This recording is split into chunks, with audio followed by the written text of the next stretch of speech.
Please don't leave me." 82-year-old Eugene Pratt cried out, both hands reaching blindly into the space in front of him, where a stranger's voice had just promised to help and then, like 3 voices before it that afternoon, seemed to be drifting away again. He had been standing rigid outside the Ash Grove Dialysis Center for almost 3 hours. Blind for 12 years and entirely alone since his ride never came. His cane trembling in one hand. The evening cooling fast around him with nobody left in the lot to notice. Gabe Farrow didn't ride past. He got off his bike, walked back the 15 feet he'd already passed, and told Eugene plainly that he wasn't going anywhere. What happened over the next few hours would change considerably more than just that one afternoon for both of them. Ash Grove, Ohio was the kind of small town where the dialysis center sat in a strip mall, between a hardware store and a shuttered video rental place. Its parking lot the drop-off point for a rotating cast of patients whose rides ran on schedules considerably less reliable than the treatments themselves. The clinic itself ran 3 shifts of patients through 6 recliners a day, staff rotating in and out often enough that continuity between shifts wasn't always as tight as it should have been. A gap nobody had thought much about until it mattered. Gabe Farrow had ridden past that same strip mall most weekday evenings on his way home from an electrical job across town. A route he'd taken for years without once needing to stop for anything more than a red light. The same stretch of road so familiar to him that he usually rode it half on autopilot. That Thursday, something about the shape of a man standing too still, too close to the clinic's glass doors, made him ease off the throttle before he'd consciously decided to. Before we get to what Gabe found out about Eugene, hit subscribe and drop your city in the comments below. I want to see how far this story travels tonight. I read every single one of them. Now, back to that strip mall parking lot, where an old man who couldn't see a single face around him had already been let down 3 times that afternoon by people who meant well and left anyway, each one leaving him a little more certain that the next voice would do the same, because the next few hours were about to prove to Eugene Pratt that not everyone did.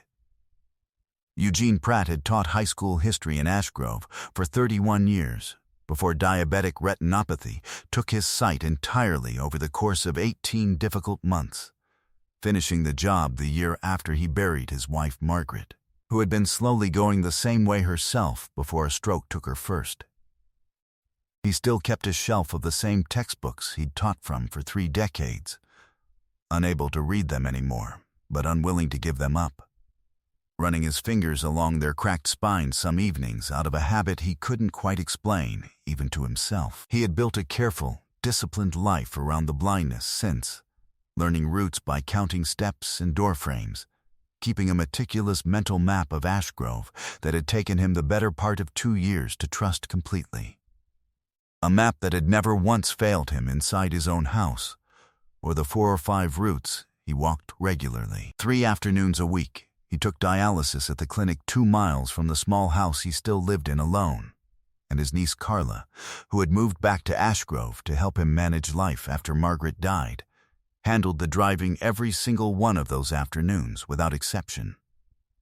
A routine so reliable that Eugene had stopped bringing his phone along most days, trusting the arrangement the way you trust something that has never once failed you.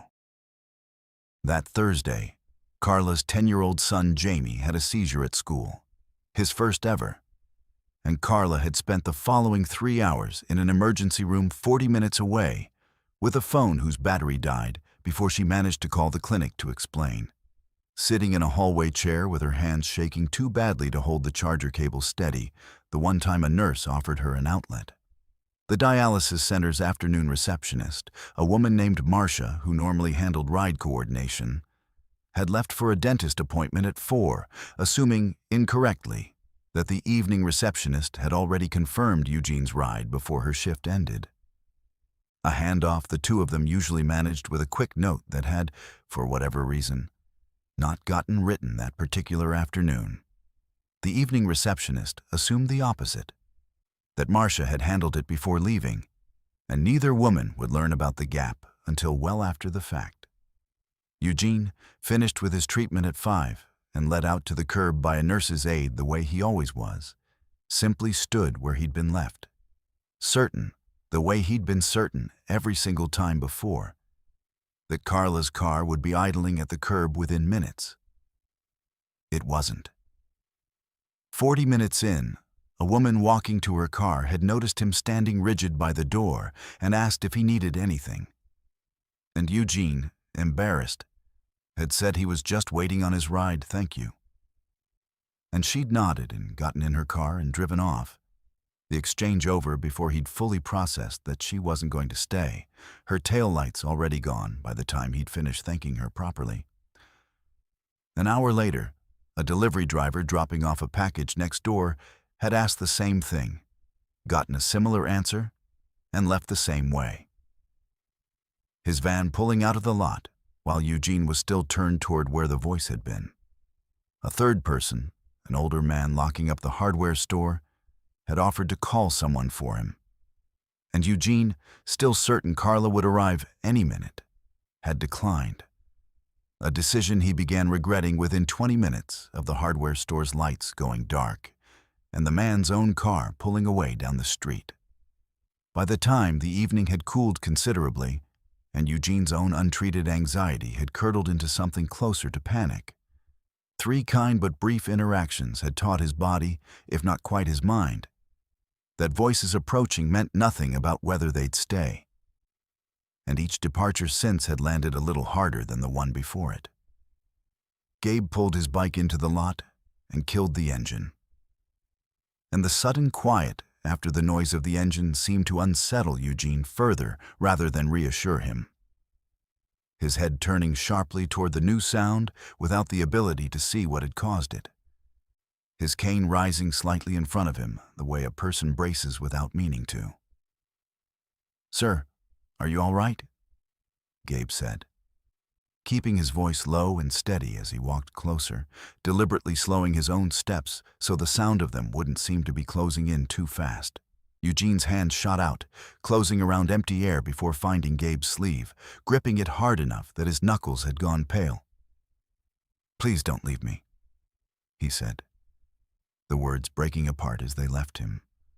3 hours of controlled panic finally spilling over all at once. Everyone keeps asking and then they go. "Please. I don't know where my ride is.